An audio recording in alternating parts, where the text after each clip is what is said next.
llegar a extremos como la cirugía.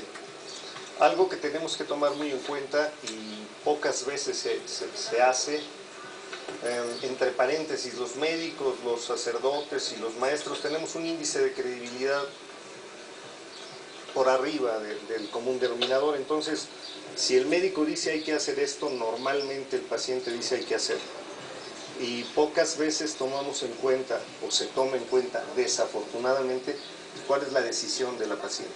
Muchas mujeres no quieren perder el útero, no quieren sentirse diferentes en ese sentido, finalmente es parte de su feminidad.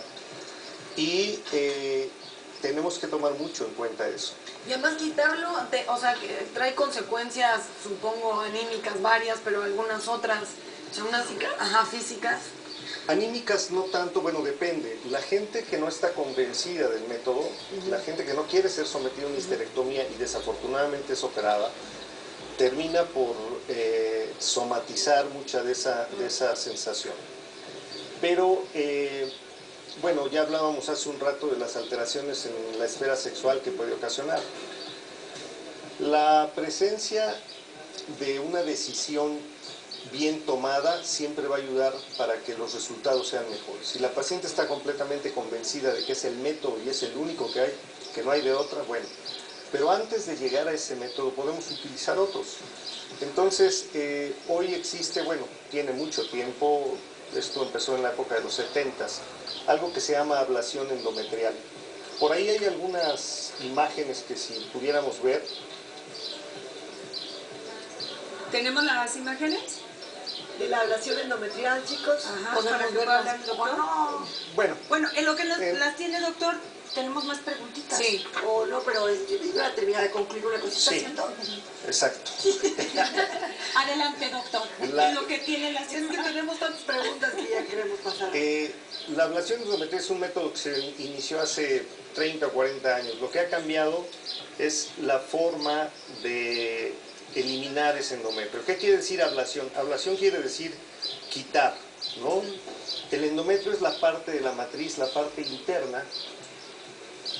Nosotros tenemos una parte externa que es la serosa, una parte muscular que es la pared de la matriz y una parte mucosa que es la parte de adentro, que es donde se desarrolla el embarazo y asimismo es donde pueden crecer algunos miomas. Los miomas pueden crecer aquí, pueden crecer hacia afuera o pueden crecer adentro.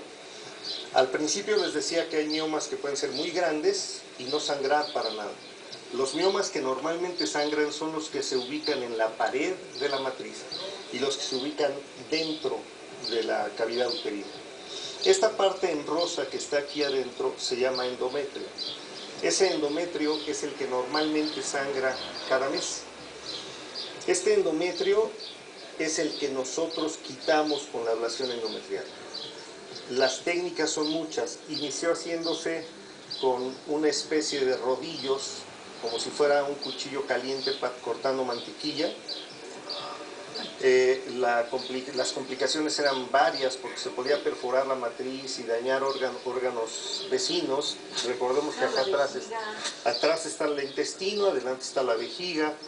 Entonces se podían dañar diversos órganos. Se utilizó también el láser, pero con el láser ocurría lo mismo, no se tenía un cálculo lo suficientemente bueno. Hoy afortunadamente tenemos técnicas mucho menos invasivas. Bueno, la invasión es la misma porque tenemos que entrar, pero que son menos complicadas. Y se utiliza un aparato que lo que hace es calentar mediante un globo que se mete aquí, el globo se infla y al estar inflado el globo la temperatura sube arriba de 180 grados y lo que hacemos es quemar esta zona del endometrio. Al nosotros meter un calor tan importante, lo que hacemos es que esto se cicatrice y al cicatrizarse evidentemente ya no va a haber sangrados. O sea, después de esta ablación, ¿se puede buscar un embarazo, por ejemplo? No, No, Ya por no. eso es que tenemos que seleccionar muy bien a la paciente. Y entonces un mioma que está dentro del endometrio siempre va a ser más peligroso que uno que está afuera, ¿o no tiene nada que ver? No, sí tiene que ver, no tanto peligroso, más sintomático. Más sintomático. Un mioma que está adentro o que está en la pared son los que realmente van a ocasionar sangrado. Lo que tenemos que hacer en esos casos es seleccionar, como siempre, muy bien a la paciente. Si la paciente ya no tiene un deseo de embarazo, hay pacientes que ya cumplieron su cuota de bebés alrededor de los 32, 34 años, y si tienen miomas, bueno, quitarles el útero me parece demasiado agresivo. Sí, claro. Y a ellas más. Porque cada vez escuchamos, ¿tampoco no escuchan cada vez las mujeres que se quitan la matriz? Que ya se la quiere ¿Qué quitar. porcentaje hay en México? En cuanto a porcentajes, no podría definirlo, pero se calcula que en el país se hacen entre 350 y 400,000 histerectomías al año. Usted, Altísimo. exacto, altísimo. Usted recomienda, si no tienes miomas, pero ya cumpliste tu ciclo, ya tienes a tus hijos, ya no quieres tener más hijos, ¿recomiendan retirar la matriz o es mejor pues quedarte con ella y sufrir todo lo que viene? Bueno, es que no sé qué sea todo lo que viene. Igual no Pues, viene, ¿no? Sí, Igual y no viene. ¿Para qué? igual, exacto. Yo me pregunto mucho si nosotros tenemos sanas las piernas, si iríamos a un ortopedista y decirle, oye, pues ampútame la pierna. Yo creo que ¿Usted no. como médico recomienda no retirarla? No, yo creo que es una tendencia a tratar de hacer la cirugía de mínima invasión. Por supuesto que si podemos conservar el útero siempre va a ser mucho mejor.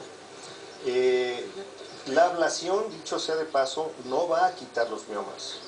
La ablación no es un método para quitar miomas, que no quisiera que quedara eso en el aire.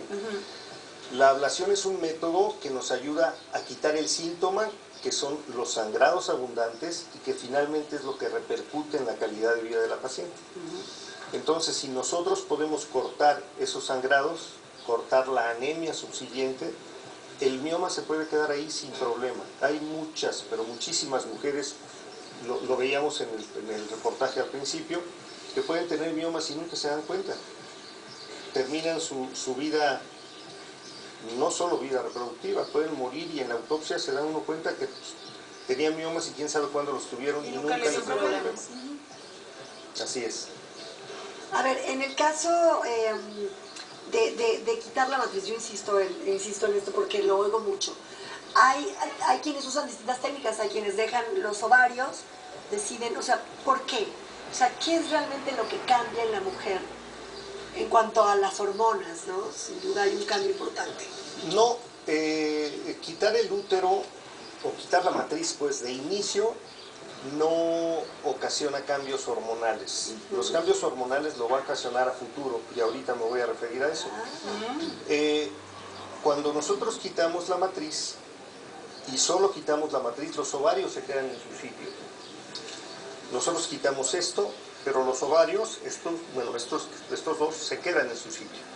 Estos ovarios son los encargados de producir las hormonas. La matriz no produce hormonas. Sus implicaciones son en otros ámbitos, como ya decía yo, el ámbito sexual. Pero ¿qué ocurre? Que el ovario se nutre por dos vías. Al ovario le llega sangre por un lado, que es a través de una arteria que se llama ovárica, y le llega sangre de otro lado, que es a través de la arteria uterina, le comparte parte de su sangre. Si nosotros quitamos de aquí la matriz, entonces esta parte que le llegaba inicialmente al ovario ya no le va a llegar. Esto nos va a hacer que a futuro, si ese ovario pare su función antes. Es decir, en México el promedio de presentación de la menopausia es alrededor de entre los 45 y los 55 años. Si alguien genéticamente estaba programada para poder terminar su vida reproductiva, es decir, que llegara a su menopausia a los 50, cuando nosotros hemos quitado la matriz antes, los síntomas del climaterio se van a presentar antes, probablemente 3, 4, 5 años antes. Es ahí donde va a haber alteraciones en la producción de hormonas. Muy bien. Bueno, pues ¿qué vamos a hacer? ¿Una pausa? Sí, ¿no? Seguimos con preguntas. Muy bien. A ver, mami. Yo tengo un caso aquí de Isabel, dice, hola, tengo 45 años, hace poco fui a una revisión porque al tener mi periodo sangraba demasiado y mi doctor me dijo que tenía la matriz crecida. ¿Pero por qué crece? ¿Es normal si crece? ¿Qué causa este agrandamiento? ¿Es bueno o malo? ¿Tiene que ver el hecho de que no haya tenido hijos para que crezca? Sí, puede ser que el hecho de que no haya tenido hijos, ya lo decíamos, es un factor predisponente. El tener la matriz grande, en la mayoría de las veces obedece a la presencia de miomas, pero hay otras enfermedades. Hay una enfermedad que se llama adenomiosis y hay una hipertrofia, o sea, un crecimiento anormal de la matriz que también puede existir. Ese sería un caso, por ejemplo, de los que estábamos platicando, ideal para utilizar una ablación endometrial. No hay necesidad de quitarle la matriz, lo que hay necesidad es de disminuir esos sangrados o de plano de pararlos, ¿no? Cuando nosotros hacemos una ablación endometrial tenemos resultados de alrededor de entre el 80 y 85% en que desaparezca el sangrado o bien que disminuya a niveles mínimos o normales para cualquier mujer. Ella sería, por ejemplo, un caso selectivo. Y que si disminuye el sangrado, disminuyen esos dolores horribles que comentaban en el caso pasado. Bueno, lo que pasa es que son diferentes. Ahí tendríamos que definir por qué es el dolor. Si el dolor efectivamente es por la presencia de miomas, entonces puede disminuir quitando los miomas. Si el dolor se presenta únicamente en la etapa del sangrado, la ablación le puede ayudar a quitar el sangrado y a quitar el dolor. Pero existen otras enfermedades cuyo síntoma pivote sí es el dolor, por ejemplo la endometriosis, que es otro tema completamente distinto. Entonces, ya decíamos, en cuanto a miomas, el síntoma pivote es el sangrado, no tanto el dolor. Esta pregunta la manda Daniela, tiene 44 años, dice así: mi periodo es muy abundante, incluso me salen coágulos del tamaño de una ciruela pasa, a veces un poco más grandes. ¿Esto qué significa? Si es así, ¿qué puedo hacer? ¿Y es grave? Bueno, la presencia de coágulos no representa que sea más grave o no que alguna otra situación. Lo que sí es más doloroso, porque cuando el coágulo se forma dentro, a la hora de expulsarse, el útero tiene que contraerse para botarlo, y eso ocasiona dolor.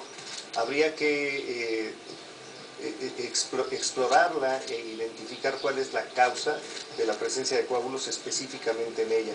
Hablar así en general sería muy difícil, sería muy aventurado emitir un juicio. Hay que revisarse. Pues muchísimas gracias, doctor, por haber estado con nosotros, el doctor González. Muchas gracias por responder todas nuestras dudas.